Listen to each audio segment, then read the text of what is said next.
Sue Radford was 14 when she had her first child. And she didn't stop there, eventually giving birth to a total of 21 kids. But why did she decide to have so many? And how exactly do Sue and her husband Noel support them financially? It's time to address all the fascinating stories behind their decisions, as well as one more surprise that's well on its way. Meet the full clan. Hopefully you're good with names, because it's time to meet the Radford family in its entirety. First, we've got Noel and Sue, the overjoyed parents of the clan, ages 49 and 44, respectively. Then for the kids, there's Chris, Sophie, Chloe, Jack, Daniel, Luke, Millie, Katie, James, Ellie, Amy, Josh, Max, Tilly, Oscar, Casper, Holly, Phoebe, Archie, and Bonnie. It should also be noted that in 2014, Sue gave birth to Alfie, who was a stillborn. In his honor, they still count him when telling people how many kids they have, saying that they have 21 kids and not 20. But what inspired them to have such a giant family? With one more kid on the way right now, will this finally be the last one? Noel told The Sun in an interview, "I don't think anyone sets out thinking they'll have 21 children. We thought we'd have 3, but we just love having a big family." After welcoming their 20th child, the happy parents declared, "This is definitely the last one, isn't it?" To that question, their 11-year-old son Max couldn't help but jokingly chime in, "You say that every time. You say that every year, and every year there's another one." The unique nature of his own family isn't lost on young Max. And it certainly wasn't lost on us from the moment they first appeared on television. Today, the Radford family lives in Morecambe, a seaside town in northwestern England. Noel and Sue had one of those classic love stories you usually only see in the movies. They first met each other when they were only 7 years old, with their families living in neighboring cul-de-sacs. Even at this young age, their chemistry was something special, and it was enough to spark a romance that's lasted over 40 years. That being said, when you think about young love, the memories are usually pretty innocent. Maybe you were shy about telling a girl you liked her, or you got overwhelmingly excited when you found out she liked you back. For Noel and Sue, sparks were certainly flying, but things escalated quicker than anyone would have expected. Early pregnancy. To say that Sue Radford got pregnant early would be quite the understatement. While her and Noel's young romance was cute, their lives together were taken to the next stage rather quickly. When Noel was 18 and Sue just 14, she became pregnant with their first child. Sue was at a shockingly young age to have a baby. After all, you're not even of age yourself when you're 14. There are so many things you aren't allowed to legally do, let alone be responsible for another life. But even though they were so young at the time, they made the decision to keep the baby. And they had a good reason, too. Every life is precious. Noel and Sue had a good reason for wanting to keep their child, despite the obstacles of age, and it was based in an emotional story that hit both of them close to home. The couple had a common past that brought them together, a shared thread that went back to their infancy. Both Noel and Sue had been given up for adoption when they were born. This fact of their life histories meant they therefore felt a strong desire to hold on to the baby that they had. But after having their eldest son, Chris, the circumstances of their lives weren't exactly so simple. And so these two very young lovers decided to keep their baby and to stay together as well. However, that didn't necessarily mean they were allowed to get married. In the United Kingdom, as in many other countries, the law prohibits minors under 16 from getting hitched without parental consent. And in some places you have to wait until you're 18. That's precisely what Noel and Sue did. For years after giving birth to Chris, when Sue was 18 and Noel was 22, the happy young couple of parents finally tied the knot on September 26, 1991. At that point, one might think they'd try to get settled in and focus on raising their lone child. But it wasn't long before they were expecting Sophie, their number 2. As they say, one should never underestimate the power of momentum. Now that the young couple were finally married, they felt that nothing could place limits on them. After Sophie arrived, they just kept having more and more kids. Just over a year later, Chloe was born, and 2 years after that they were already welcoming their 4th kid, Jack. A year and a half later it was Daniel, and following his birth they would proceed to have a baby pretty much every year after that, for the next 16 years. But that leaves an uncomfortable question. Ask any woman who's ever given birth, and she'll tell you that this must have taken quite the toll on Sue's body. So how'd she manage to do it? Was something like this recommended? While it's certainly possible to bear children despite there being such a short time span between each birth, more than a few medical professionals have questioned whether or not it's a good idea. According to a medical journal called JAMA Internal Medicine, babies born to women aged 22-34 within a year of a previous birth have an 8.5% of being premature. Another study by the same organization deduced that mothers are at less risk for serious damage if they give birth over an 18-month interval. In other words, the studies suggest it may be better for mothers to wait at least a year and a half between pregnancies. That being said, that doesn't necessarily mean Sue is doing anything wrong. Mandy Forrester, head of quality and standards at the Royal College of Midwives in London, maintained that ultimately the timing surrounding having children is the woman's choice. That being said, she emphasized that it's also important they're aware of the evidence around birth spacing, and that they make their choice armed with the right information, considering that 5 of Sue's kids were born within less than a year of each other.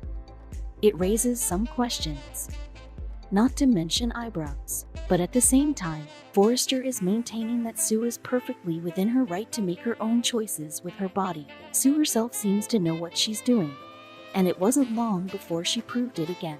Perhaps it's because she had a child at such a supremely young age. But Sue is clearly not your run-of-the-mill mom. Maybe deep down she knew that she could handle it, or she may have felt that it was the right thing to do to have all these children, and to have them in such close proximity to one another. It seems that she and her husband loved having children so much that they simply wanted to be surrounded by as much as possible, knowing deep down everything would be okay. Time after time, Sue seemed to defy the laws of nature, having kids at a pace that's practically unheard of. It wasn't just how many babies she had. What was also impressive was the nature of how she gave birth to them. On November 6, 2018, a 43-year-old Sue gave birth to her and her husband's 21st child, Bonnie Ray. They explained her middle name is because she's our ray of sunshine. Amazingly, when Sue got to the hospital, she was only in labor for a shocking total of 12 minutes. When you're as practiced in birthing as she is, the process surely takes far less time. When she brought Bonnie back to the house, her kids apparently all fought for the first cuddle. Sue told The Sun, "It's such a lovely moment when you bring a newborn home, and the others are all lined up ready to hold her." But everything was about to change. The happy parents were about to make a declaration that would upset many people. After having Bonnie, Noelle and Sue started telling everyone that they were done having kids for good. The funny thing is, they'd said that exact same thing multiple times before. However, it seemed like they really meant business this time, with Sue stating to The Sun, "We've both decided we don't want any more. Bonnie has completed our family." Noelle chimed in, "Some people decide to stop after 2 or 3 kids. We've made it after 21. But things still seemed a little fishy, and their kids weren't buying these declarations. Perhaps this is because of something else that had happened in the past, when Noelle and Sue made a groundbreaking decision, and then took it right back. After Noelle and Sue had their son James, their 9th child, they agreed that enough was enough. The decision was made for Noelle to go get a vasectomy to ensure that they would never have any more children. Noelle went ahead and did it, but eventually, the couple couldn't bear the thought of not adding more precious little gems to the clan, and Noelle went back to get his surgery reversed. This was a process he described as even harder than going to have the procedure done the first time. However, after Bonnie was born, Sue took some other concrete steps to make sure everyone knew she was done with having kids for real this time. Sue had spent an astonishing 811 weeks throughout her entire life being pregnant, conceding, "It has to come to an end at some point." After having Bonnie, the midwives at the hospital jokingly asked her if she'd be returning the next year, and her response was, "Definitely not." She also planned on cutting ties with long-held sentimental items, like her maternity clothes, the crib, and the baby bottles. "It's all those milestones that will hit us," she reflected nostalgically. After coming back from the hospital, she said it was strange that it would be the last time we would drive our own newborn home. But her kids had a gut feeling that she would soon come to eat these words. Same old story. As serious as Sue was with her motives, her children had heard that line from her plenty of times before. Second-born Sophie joked that her parents wouldn't stop on an odd number, while third-born Chloe shrugged. They might not plan on having another, but it could still happen. The Radford children seemed to think that they knew their parents better than even their parents themselves. They had experienced the same process countless times before. So why would this time be any different? They knew how much their parents loved bringing new children into the world. However, it turns out that this was no longer an issue, because new life was starting to come from elsewhere. Grandparent time. It was bound to happen eventually. Perhaps the reason that Noelle and Sue weren't as eager to have kids is because they started actually having grandkids. 5 to be exact. Their eldest son Chris had 2 little ones, Maisie and Jacob, while their second-born child, Sophie, had 3, named Daisy, April, and Leo. Indeed, when their own kids started having kids themselves, it was a new chapter in everyone's lives. We're just going to keep enjoying the children and enjoy our grandchildren, the original patriarch and matriarch told The Sun in an interview. However, just like everyone predicted, eventually they were forced to break their promise yet again. That's right, after all the constant reassurances that they were done having kids. Noelle and Sue posted a YouTube video telling the world that they were expecting their 22nd child. In the video, Sue excitedly proclaimed, basically, "Today we are going to see our new little baby. I am 12 weeks pregnant, so we're gonna go and have a little peek at the new little Radford."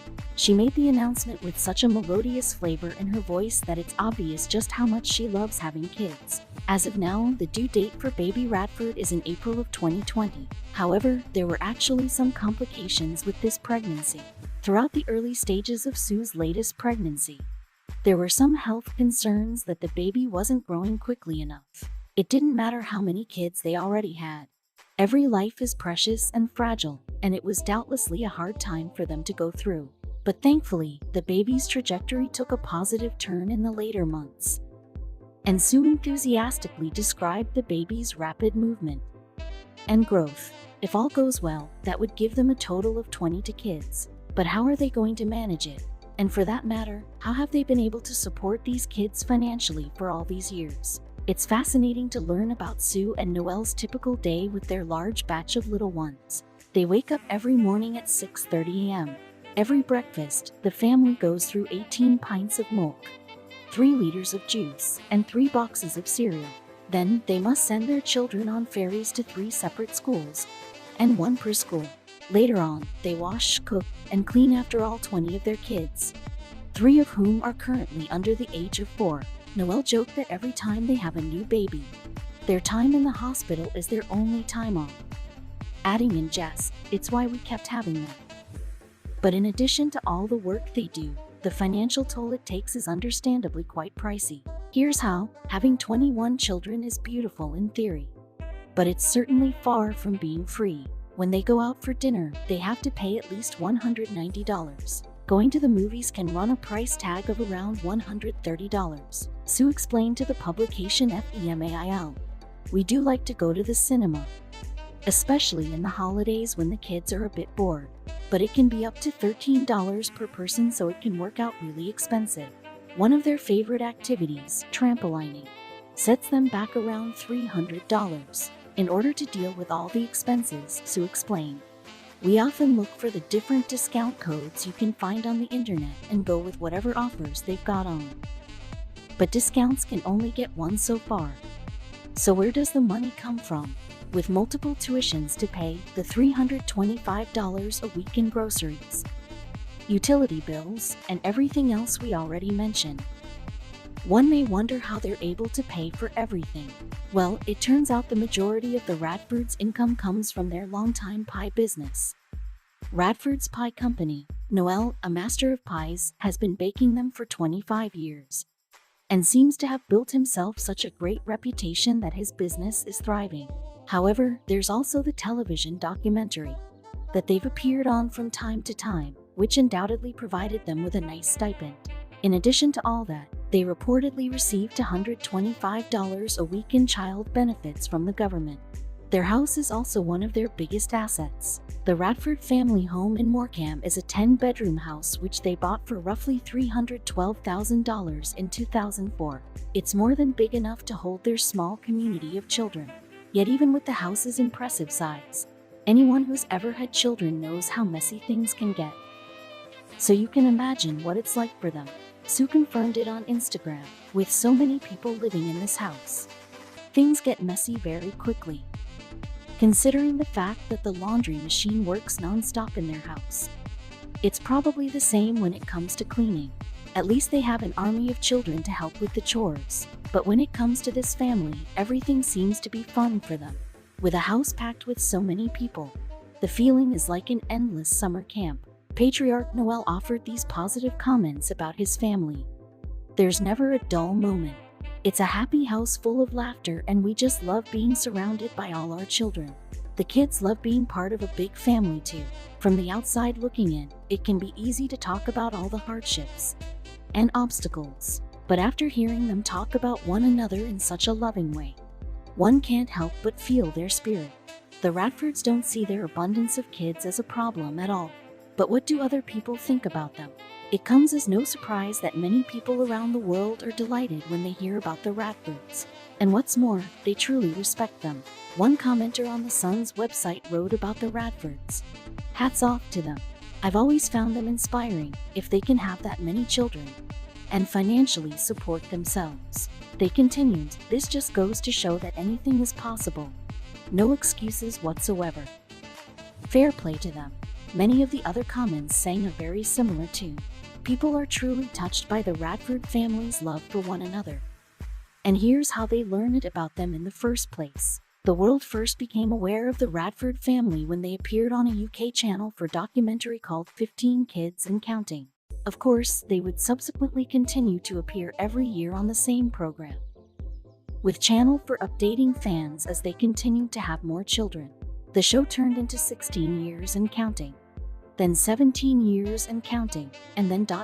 Well, you get the idea. Fans just couldn't get enough of the Radfords, getting comfortable on their couches as they tuned in to find out how the kids have grown.